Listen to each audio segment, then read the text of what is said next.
셋째 천사의 기별에 대한 정의 2. 둘째 천사의 기별. 또 다른 천사 곧 둘째가 그 뒤를 따라 말하되 무너졌도다 무너졌도다 큰 성 바빌론이여 모든 나라에게 그의 음행으로 말미암아 진노의 포도주를 먹이던 자로다 하더라. 요한계시록 14장 8절에 무너졌도다.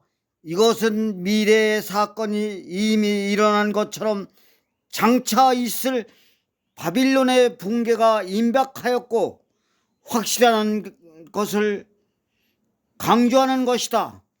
큰 성 바빌론. 요한계시록에서 바빌론이 처음 언급된 곳이 이곳이다. 마지막 때의 큰 성 바빌론에 대한 신학적 개념은 구약의 고대 바빌론에 그 뿌리를 두고 있다. 바빌론은 하나님을 대적하고 그분의 백성을 압제하는 종교적 정치적 세력이다. 하나, 그 시작부터 바빌론은 참 하나님을 대적하는 무신론적 세력의 화신으로서 있다. 이에 그들이 동방으로 옮기다가 신할 평지를 지나 거기 거류하며 서로 말하되 자 벽돌을 만들어 견고히 굽자 하고 이에 벽돌로 돌을 대신하며 역청으로 진흙을 대신하고 또 말하되 자 읍성과 탑을 건설하여 그 탑 꼭대기에 하늘에 닿게 하여 우리 이름을 내고 온 지면의 흩어짐을 면하자 하였더니 창세기 11장 2절 4절. 결국 이들은 흩어짐을 당하게 된다. 그러므로 그 이름을 바벨이라 하니 이는 여호와께서 거기서 온 땅에 언어를 혼잡하게 하였습니다. 여호와께서 거기서 그들은 온 지면에 흩으셨더라. 창세기 11장 9절. 이 구약의 다른 곳에서 바빌론은 참 하나님을 믿는 종교를 적대하고 세상을 지배하려고 애쓰는 종교 체제를 대표한다. 그래서 그것은 하나님의 백성의 대원수로 묘사되며 이사야는 바빌론 왕을 루시퍼와 동일시한다. 계명성, 빛나는 자, 찬란한 자라는 의미이다. 너 아침의 아들 계명성이여 어찌 그리 하늘에서 떨어졌으며 너 열국은 엎은 자여 어찌 그리 땅에 찍혔는고. 내가 내 마음에 이르기를 내가 하늘에 올라 하나님의 뭇별 위에 내 자리를 높이리라. 내가 북극 지폐의 산 위에 앉으리라. 이사야 14장 12, 13. 제임스 왕역의 영향으로 일반적으로 사탄을 가리키는 말로 쓰이게 되었다. 3. 바빌론은 우상숭배의 중심지였다. 에레미야 50장과 51장은 메대와 페르시아와 의한 바빌론의 멸망을 예언한다. 바빌론이 멸망한 이유는 우상숭배였다. 바빌론 사람들은 이 우상들이 그들의 신을 상징한다고 믿었다. 바빌론 종교에서 신상을 의뢰에 따라 돌보고 숭배하는 것은 신성한 의무였다. 바빌론인들은 신상과 그들이 깃들어 있다고 여긴 자연의 힘 속에 신들이 존재한다고 믿었다. 신상이 약탈당하거나 파괴되는 것은 신의 보호에 대한 훼손으로 여겨졌다.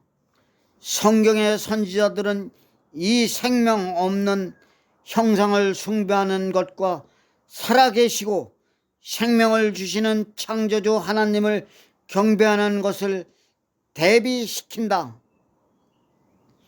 여호와께서 그의 능력으로 땅을 지으셨고 그의 지혜로 세계를 세우셨고 그의 명철로 하늘을 펴셨다. 그가 목소리를 내신즉 하늘에 많은 물이 생기나니 그는 땅끝에서 구름이 오르게 하시며 비를 위하여 번개를 치게 하시며 그의 곳간에서 바람을 내시거늘 야곱의 분깃은 그와 같이 아니하시니 그는 만물을 지으신 분이요 이스라엘은 그의 소유인 지파라. 그의 이름은 만군의 여호와 신이라. 에레미야 51장 15, 16, 19절. 영적 바빌론의 우상 숭배 문제는 단순히 나무와 돌의 형상 앞에 절하는 것보다 훨씬 더 심각하지만 영적 바빌론이 예배에서 우상을 숭배한다는 점에서 고대 바빌론과 분명한 평행을 이룬다. 우상을 예배의 대상으로 사용하는 것, 즉 우상을 숭배하는 것은 우리의 마음에 영원한 것을 새겨주는 성령의 능력을 제한하고 하나님의 위엄을 생명력 없는 조각상으로 한정짓는 십계명의 제2계명을 위반한 것이다. 이런 형상들이 이교도 백성들이 그리스도교를 더 잘 받들 수 있도록 하기 위해 4세기에 그리스도교에 도입되었다. 불행하게도 오직 하나님께만 속한 신성함과 경의를 이런 우상들을 향해 표하는 것은 총체적인 영적 타락을 가져온다. 바벨론은 태양 숭배의 중심지였다. 태양 숭배는 이집트, 아수르, 페르시아 그리고 바빌론에서 확실히 두드러졌다. 제임스 프레이저는 고대 바빌론에서 태고부터 태양을 숭배했다. 놀랍게 들릴지 모르지만 때때로 바빌론의 태양 숭배는 구약시대의 하나님의 백성들의 예배에 영향을 미쳤다. 다니엘과 동시대의 선지자인 에스겔은 하나님의 성전을 등지고 동쪽의 태양을 숭배하는 하나님의 백성들에 대해 기록했다. 그가 또 나를 데리고 여호와의 성전 앞들에 들어가시니라. 보라, 여호와의 성전 곧 현관과 제단 사이에 약 25명의 여호와의 성전을 등지고 낯을 동쪽으로 향하여 동쪽 태양에게 예배하더라.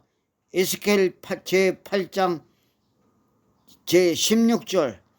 이쪽에 유다 왕들이 세워져 유다 모든 성읍과 예루살렘 주의 산당들에게서 분향하며 우상을 섬기게 한 제사장들을 폐하며 또 바알과 해와 달과 별 때와 하늘의 모든 별들에게 분향하는 자들을 폐하고 또 유다 여러 왕이 태양을 위하여 드린 말들을 제하여 버렸으니 이 말들은 여호와의 성전으로 들어가는 곳에 근처 넷이 나단 멜릭의 집 곁에 있던 것이며 또 태양 수레를 불사르고 열왕기하 23장 5절 11절 그들은 태양을 창조하신 분을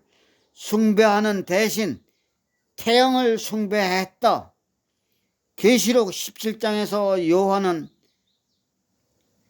태양 숭배를 포함한 바빌론의 이설들이 타협의 시대에 그리스도교 교회로 들어올 것을 묘사했다. 4세기 초 콘스탄티누스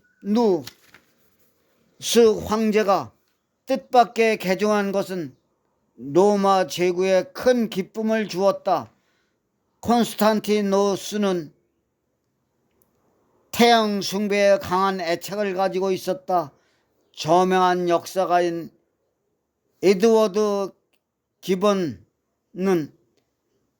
태양은 콘스탄티누스의 불굴의 인도자이자 보호자로 널리 찬양을 받았다. 서기 321년 콘스탄티누스는 최초로 일요일 법령을 제정하였다. 이 칙령은 존엄한 태양의 날에 행정관들과 도시에 거주하는 사람들을 쉬게 하고 모든 작업장 문을 닫게 하라고 반포했다.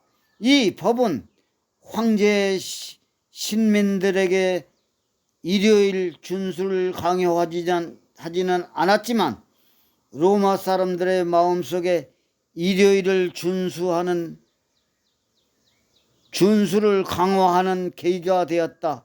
이후 수십 년 동안 황제와 교황은 계속해서 국가 법령과 교회 평의회를 통해 일요일을 유일한 예배일로 제정했으며 그런 결과로 오늘날에도 대다수의 그리스도인들이 일요일을 예배일로 지키고 있다. 침례교회 표준 요람의 저자인 에드워드 히트곡스 박사는 1893년에 수백 명의 침례교 목사들에게 일요일이 그리스도교 교회에 어떻게 들어왔는지 강연하면서 다음과 같이 말하여 그들은 충격에 빠뜨렸다.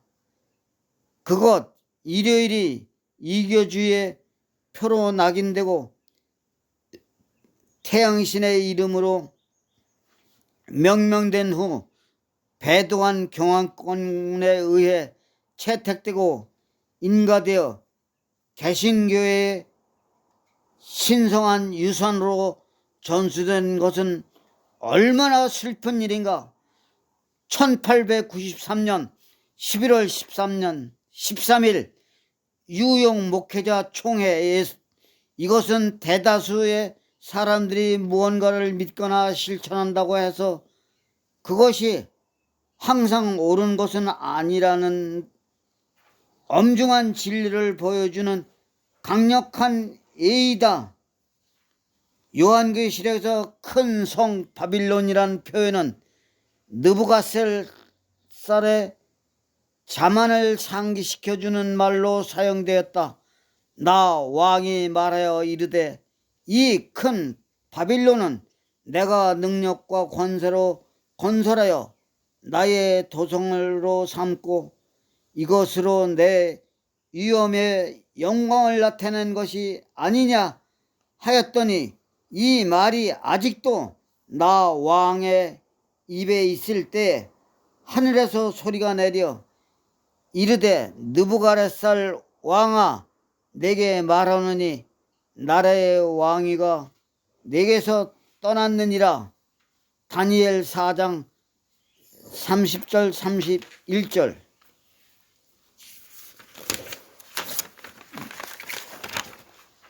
구약의 바빌론이 멸망한 것처럼 바빌론도 영원히 그 종말을 맞게 될 것이다. 보소서 마병대가 쌍쌍이 오나이다 하니 그가 대답하여 이르시되 함락되었도다 바빌론이여 그들이 조각한 신상들이 다 부서져 땅에 떨어졌도다 하시도다. 이사야 21장 9절.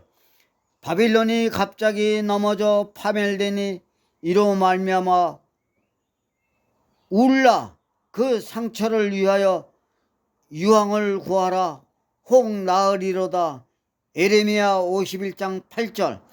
성경은 그리스도의 재림 전에 사탄이 모든 거짓 권능의 징조와 이적과 불의한 모든 속임으로 활동한 것인데, 진리를 사랑하는 마음에 받지 아니하여 구원함을 얻지 못할 자들은 미혹하는 마음이 발동하여 거짓 것을 믿게 될 것이라 말한다. 사루 2장 9절 11절. 그러한 상태가 이루어지고 모든 그리스도 교국의 각 교회들이 세상과 완전히 연합할 때 바빌론의 타락은 절정에 이를 것이다. 이러한 변화는 현재 진행 중에 있으며 요한계시록 14장 8절의 완전한 성취는 아직 장래에 속한 일이다. 바빌론을 구성하고 있는 교회들은 내에 존재하는 영적 암흑과 하나님께로부터 분리에도 불구하고 그들의 단체 안에는 참된 그리스도인의 큰 무리가 여전히 남아있다. 그들 중에는 이 시대를 위한 특별한 기별을 아직 깨닫지 못한 사람들이 많이 있다. 또한 많은 사람들은 그들의 현 상태에 만족하지 아니하고 더욱 밝은 빛을 갈망하고 있다. 그들은 자기들이 속해 있는 교회들 가운데서 그리스도의 형상을 찾고자 헛된 노력을 하고 있다. 그 단체들이 진리에서 점점 멀리 떠나가게 되고 동시에 세상과 더욱 밀접히 결합됨에 따라 두 계급의 차이는 더욱 커져서 마침내 완전히 분리되고 말 것이다. 그리하여 하나님을 가장 사랑하는 사람들은 쾌락을 사랑하기를 하나님 사랑한 것보다 더하며, 경건의 모양은 있으나 경건의 능력은 부인하는 자들과 더 이상 관련을 맺을 수 없게 될 때가 올 것이다. 요한계시록 18장은 계시록 14장 6절로 12절의 삼중 경고를 거절한 결과로 교회가 둘째 천사가 예언한 상태에 빠졌을 때 아직도 바빌론 가운데 남아있는 하나님의 백성들을 향하여 그 가운데서 나오라는 초청이 주어질 시기를 지적하고 있다. 그 기별은 이 세상에 전해질 최후의 기별이며 그것으로서 그 사업이 맞춰질 것이다. 진리를 믿지 않고 불의를 좋아하는 모든 자들이 속임을 받아 살 후 2장 12절 거짓을 믿도록 방인되어 있을 때 진리의 빛은 그것을 받고자 마음을 열고 있는 사람들을 비추어 줄 것이며, 바빌론 가운데 있는 하나님의 모든 자녀들은 내 백성아 거기서 나오라 하는 호소에 유의하게 될 것이다. 궤 18장 4절 각 시대 대장투 389-390 그리고 바빌론이 무너졌다고 선포하는 요한계시록 14장의 기별은 전에도 순결했으나 그 후에도 타락한 종교단체들은 적용될 수밖에 없다. 그 기별은 심판의 경고 다음에 주어지는 기별이므로 그것은 분명히 말세에 선포되어야 할 것이다. 그리고 로마 교회에만 적용될 것이 아니다. 왜냐하면 로마교는 이미 여러 세기 동안 무너진 상태에 있기 때문이다. 더욱이 요한계시록 18장에서 하느님의 백성들은 바빌론에서 나오라는 호소를 듣고 있다. 이 성경절에 의하면 많은 하나님의 백성들이 바빌론 가운데 있는 것이 분명하다. 그러면 오늘날 그리스도를 따르는 자들의 대부분 어떠한 종교 단체에 속해 있는가 의심할 여지 없이 그들은 개신교의 신앙을 가진 여러 종류의 교회에 속하여 있다.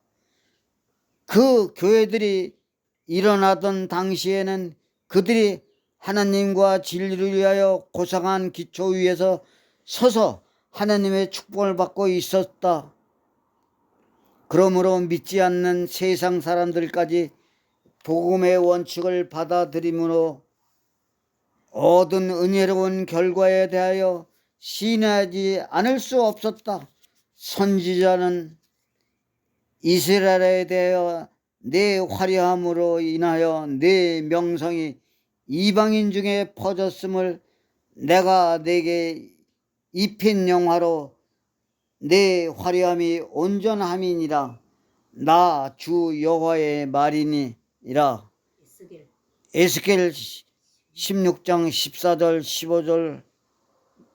15절고 말하였다. 그러나 그들은 이스라엘을 저주와 멸망으로 인도한 그 욕망, 곧 불경건한 저들 얼굴에 습관을 본받고 그들과 사귀고자 한 그 욕망 때문에 무너졌다. 그것에 대하여 그러나 내가 내 화려함을 믿고 내 명성을 인하여 행음하되라고 기록되어 있다.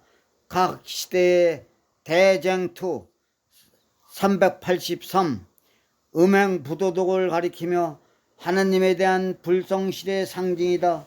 이것은 순결한 하나님의 말씀에서 떠나 혼잡한 사탄의 교리를 따르는 것이며 세상의 조리에 편성하는 것이다. 야고보서 4장 4절, 요한 1서 2장 16절. 진노의 포도주 음행이라는 포도주로 말미암아 취하게 되었다는 말이다.